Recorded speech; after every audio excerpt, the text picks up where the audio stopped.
Okay, and I think it's good time to begin now. Thank you everyone, thank you for coming. I hope you can hear me well. Our presentation for today is from photos to a 3D model, and we'll describe which are the best photos, the right photos to take, so you can get a good quality 3D model from our service, the photo service on Recap 360. My name is Mitko Vidanovsky, and I have been with the Reality Solutions team for 2 years now as a product specialist, and I'll be the one who will be presenting you the today's session. I hope you enjoy it and you can take something good from it. Before I start, just to go over the webinar basics. The webinar for today is planned to last for 30 minutes, and at the end I'll spend around 5 to 6 minutes for Q&A. At any point, please write all your questions in the questions tab on the GoToWebinar app, and my colleague and I will do our best to answer them all during this live session. If we cannot, we'll make sure to reply through email. One more thing, the links about our products that I want to share. First, our webpage from where you can get access to all of our products, the desktop recap for handling and editing huge point clouds, and the cloud service for which we'll talk more today, the Recap 360 service for converting photos into a 3D model.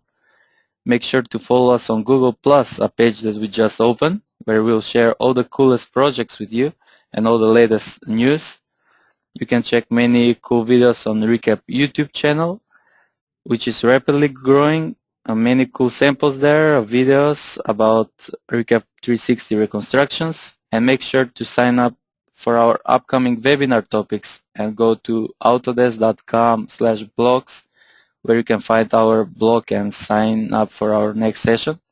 The next one will be presented by the product manager of the AutoCAD team, and he'll describe all the features around point clouds in the AutoCAD product. Okay, I may begin now. So the subject for today is from photos to a 3D model, how to take the right photos. First, I want to spend 5 minutes introduction around the technology. So from the first slide, you can see there are many new tools today, new devices that we can use to extract 3 dimensions, files for which every day we are finding better and better ways to use. The algorithms are improving, better ways to read the data and convert them into a useful 3D model. Devices like cell phones, Kinect sensors, drones, laser scanners. Scanners today are being mapped on boats, planes, and even on drones and so on. So things have changed, and you may look at these devices as the new modeling tools. It will depend on you and the settings you use to get the best possible outcome of the environment you are trying to capture. The same as a regular 2D photo. The better you can handle your camera and the settings you use, the better image you can take and more story that 2D image can tell. So as you know, there is no universal device, no perfect camera or sensor that can be used in every situation. Until then, this is our new UI, new virtual UI, and depends on us which tool we'll use in specific environment to capture and record all the 3 dimensions. The better tool we'll choose and better we'll adjust that tool, the better drawing we'll get and a more relevant 3D model. So without these tools today and without these algorithms, modeling the reality is extremely hard. High-end professionals would need days, weeks to model something like this. To capture and draw all these details in the most authentic way is almost impossible. To draw whole urban areas can be very time-consuming, and to recreate this, you'll need to start from a blank paper with lines and polygons. And still at the end, something might not be as accurate as the generated models from the algorithms. Also, things in time are changing in the process, which will make those drawings not being up to date. And with these tools and algorithms we have available, you can process whole urban sites in one day instead of drawing everything, and you can have your model ready in all 3 dimensions. On this slide, I have roughly placed a model on top of the photo, and without this rotation, there is no way you can tell that this was a 3-dimensional model, meaning that the objects we are getting today from these services are so truthful, which makes it impossible to distinguish the real from the digital.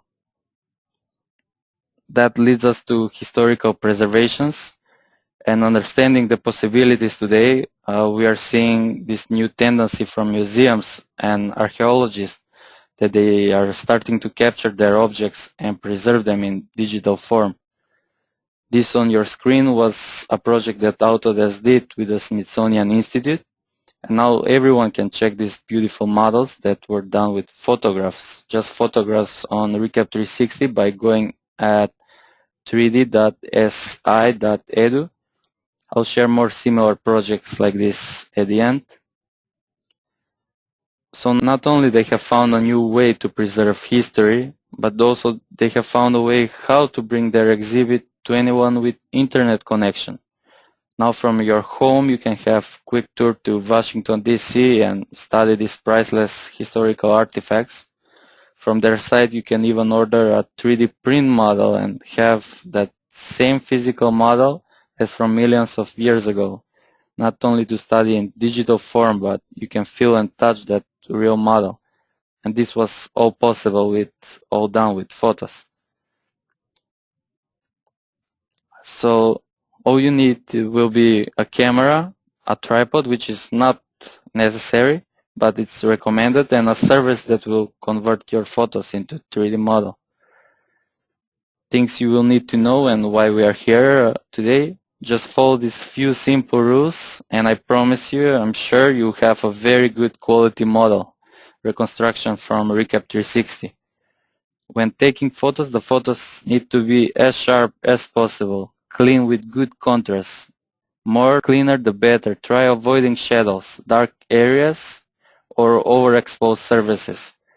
The pixels with good contrast are those that Recap will match and reconstruct into vertices, edge of a 3D model, or points into space. All the dark areas or other pixels Recap will have problems matching and you will not get a good 3D reconstruction. If the photos are not clean, blurry, it will make a problem, and that will result in inferior results than the ones you are trying to get or what the service is capable of producing.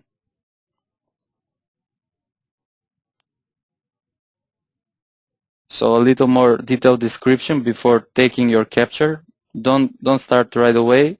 Take your time and try to adjust the best possible settings.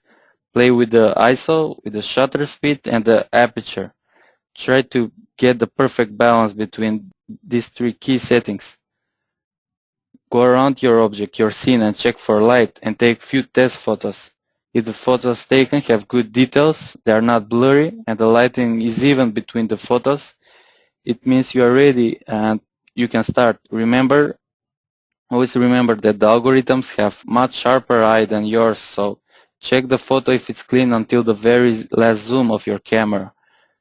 And don't start before you're certain that you have a good settings, and then you can start the whole to make circles around your object. These are just few good examples. If you take photos like this, which is not hard, there is no reason not to receive a good quality model from the Recap service. If capturing outside, try going early in the morning or on overcast days, because when there is direct sunlight, the light exposure from one side of a building is different from the other. So changing exposure between photos will be necessary on sunny days, and that is not recommended. So try to have the same settings when going around. So even sunlight, indirect sunlight, homogeneous light is very important in interiors, exteriors. Recap will match the even pixels between photos. Also try to avoid dark areas. If taking this photo, for example, on a regular day, we'll probably have dark details underneath this arc. So in scenes like this, it will be crucial to have the right settings before we start. Otherwise, we'll receive some hole underneath this arc. So if we compare, for example, if capturing object that is not far from our camera, object that is very close, the algorithm will use all the pixels as possible to produce high detailed model. But with aerial photographs, these pixels are spread around the scene. Recap will still try to produce the same amount of triangles, to try to use the same amount of pixels, but this building will not be that detailed as we would have taken these photos from much closer. If we had better camera that can record more details of the walls of the building, for example, we can expect more detailed model from Recap. So this still works. We can have very nice reconstruction of urban sites, but there will be the edges and everything will not be that sharp as photos taken from close. The strongest side of the photo service is not interior scenes, but we are seeing better and better results every day. One rule about this is not to take photos from the same position. Always move between photos. Even though you are changing the view angle, don't take photos from the middle of the room. It's better to go along the walls and try to have homogeneous light so the images are even from all the view angles. So no photos from the middle, move alongside the walls, sharp photos, homogeneous light, and each photo, try to make each photo from a different standing position. Always move, even if it's just a little bit. When taking photos of a full 360 object, if you want to reconstruct the full 360 object, the good number around this is around 70 to 90 photos. And that is around 5 degrees, so always move 5 degrees or so between photos. Try to capture at least 190 photos. Don't take 20 or 30. Recap needs more to create more accurate model. If you cannot capture everything in one layer and you're missing details from the bottom or the top, make another round and take additional 70 to 90 photos. Not only view 20 or 30. Also try to keep the same distance between your photos. There is no specific rules, but we are getting better and better results with images submitted from the same distance. So that's also kind of important. The distance between your camera and the object, try to keep it the same. There is no specific rules, but we are seeing better results when photos are submitted in this way. Also, in your frame, try to have the complete area of interest you are trying to reconstruct. Like that, Recap will have more pixels to use to make your object tighter and more accurate. If you capture from top, from the bottom, and if you have always the complete object in your frame, that object will result Recap in giving you a better, more accurate model. So to summarize on this, these are the things you need to avoid: direct sunlight, dark areas, blurry photos, moving objects, because what is one in one photo is different from the other. Something have changed, and Recap will try to match that pixels that have moved, and it will result in bad results. Images from the same location, try to avoid that, and crop images that are cropped images afterwards also. The image files have metadata that Recap will use to place the camera in perfect position. And when we are doing this and when cropping and resaving, all this necessary info is lost that Recap uses. So very important is not to crop your photos. At the end, if you follow all these rules, as I said at the beginning, I guarantee you have a good 3D reconstruction. Also, I want to show you a few examples that were done with Recap. This is another project where this technology was used. You can check many of these specimens, study and order a 3D print at africanfossils.org. So many objects like this, they are capturing, these objects were taken from 80 to 90 photos per object. A little more technique was used here where they captured the object from two sides and then they match them together into one object. So you have to flip the object, and after they have stitched these two parts into one. Another recent projects we did from the Swedish Museum of Technology is where they use photographs to digitalize these rare mummies they had, priceless artifacts that may get damaged by time, by the room conditions they are kept in. So you can learn more about this by going to swedishict.se. So now they have this another option to digitally preserve artifact and eventually in future to refabricate. When we say reconstruction, refabricate, imagine if we can bring back to life objects that got damaged by time. The good thing is we have crowdsourced photos and we can use these to get 3D models. The Mount Rushmore image on the bottom of the screen is a 3D reconstructed model from Recap. Using these photos on online that are available. Also, the photo on the right is a 3D reconstructed model of the famous Bamyan Buddha that got damaged and do not exist today, but we now have it in 3D. Also, we can capture whole sets of movies or whole sets for movies, for games, just by using our camera. Or we can bring point cloud-based models, RCS files from Recap 360 in other Autodesk products to do as-built modeling or conceptual preliminary designs. Many good examples of this you may find at our YouTube channel at Autodesk Recap. So that is all I have, those few simple settings tools. If you follow those few guidelines, I guarantee you have a good model. There is nothing more I can say or tell to teach you. Very simple, nothing hard to do, and I guarantee the service will do a good job. When using targets, if some photo did not get stitched,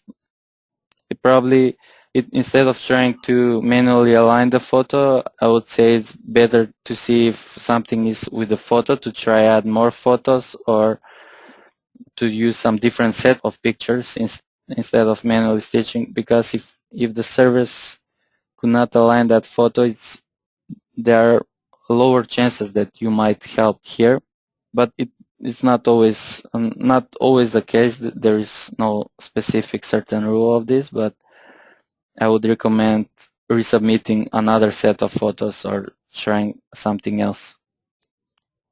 Okay, and I'll move to Q&A now and see what questions have been asked.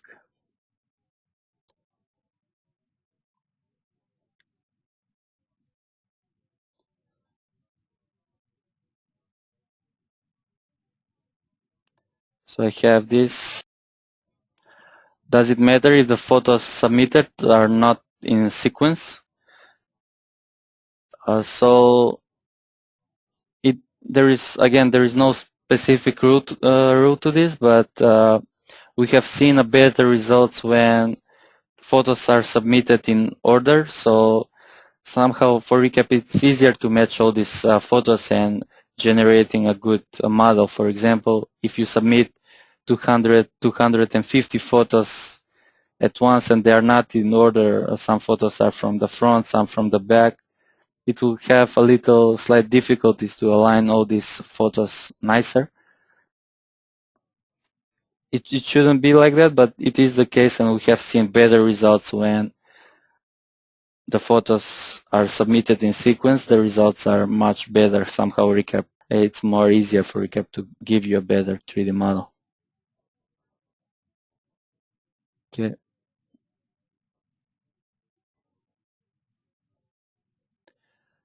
I have question from Marcos about orientation, vertical or horizontal framing. Is it relevant? So it's not relevant. We have seen photos submitted in horizontal or vertical way. I would say if your object is vertical, yes, try to capture all the photos vertically and in a portrait mode, and so you can have more pixels on your object that you are trying to capture, and that's how you submit photos for Recap to use more pixels from the model that you want to receive. So more photos like this, better. If your object is horizontal, yes, take landscape photos. If it's vertical, Vertical, you can even mix horizontal with vertical. For example, do one layer of 100 photos around your building, for example. If it's a horizontal, do horizontal photos, 90 photos. And then if you want more details, go closer and do vertical photos. And again, stay close and move 5 degrees. So in here, because you're capturing details, 100 photos will not be enough, so you need maybe even more. The maximum amount is 250 that can be submitted on recap, so you have to calculate this wisely and how close you can go.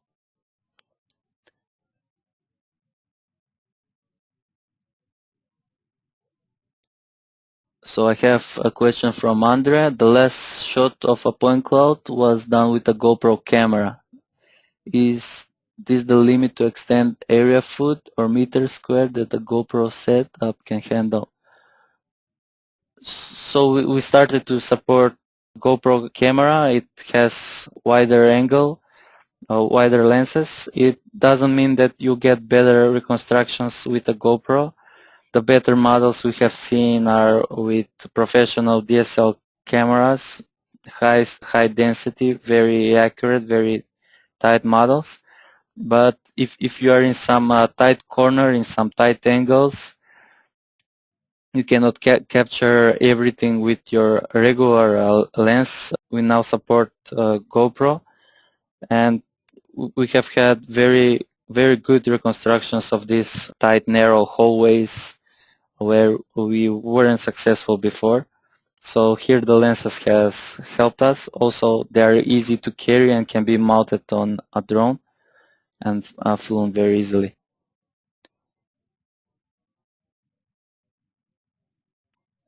A question from Yuka. Is the Pro version prioritized in the Recap 360 over the free version?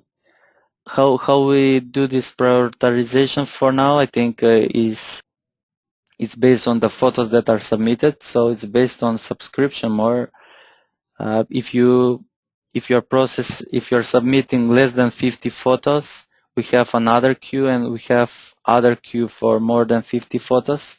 That's kind of the middle line we have found to process these photos, because most of the cases we are seeing they are submitting less than 50 photos. This sometimes can work if you are capturing only one side of your object, but if we see submissions with more photos, this limit will go higher, and the prioritization will be more on who will submit photos or less. More photos, it needs more time to calculate, and with the free version, I think you can only submit up to 50 or 70 photos without subscription.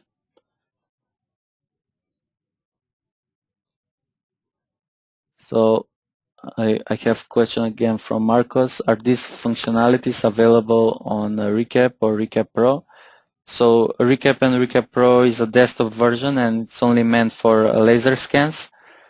So in there you can only process scans, register, do alignment, and Recap 360 is the only place you can go to submit your photos and get a 3D model. You can request for an OBJ, RCM, and RCS file. RCS file is the point cloud based model produced by Recap 360 that you can bring in AutoCAD, Revit, and other Autodesk products. So it's a different services. So for processing photos, go to Recap 360, and for laser scans and point clouds, use Recap the desktop version. Recap Pro is only extension of Recap, and it's only meant for aligning scans and for adding survey points. Everything else is free. So only if you need to register scans, structured scans, which are FLS, ZFS, PTG, PTX files, those can be registered. Everything else you can use just to edit, view, measure, and export for downstream use. Also, there is another product. You can go on Google, search for Project Memento. It's a technology preview also from the Reality Solutions team. You can submit your photos there, and it's also free. you get a medium resolution, something between the free draft and the ultra detailed. So we made this available so we can draw users a little bit to the Memento product. So go on Google and search for Project Memento. Download, it's free and it's the same. You can upload your photos and get a 3D model. It doesn't have this capability to add survey points or manually stitch your photos, but it's free service and you can try medium resolution from Project Memento. Okay, and I think here we can end the webinar. Thank you again everyone for coming. You can sign up to our next webinar and we'll have the project manager from the AutoCAD team who'll be presenting on the AutoCAD product and all the reality data, all the reality features in AutoCAD product. You can check our videos and all the best samples on youtube.com/user/Autodesk recap, and please feel free and continue to write us questions, your comments at recap.community@autodesk.com. I hope this webinar was helpful to you and it have given you good insight on how to take the right photos for reconstruction. Few simple rules that you need to follow, and I'm sure you have a good 3D model. Thank you everyone for coming. Hope to see you again next week.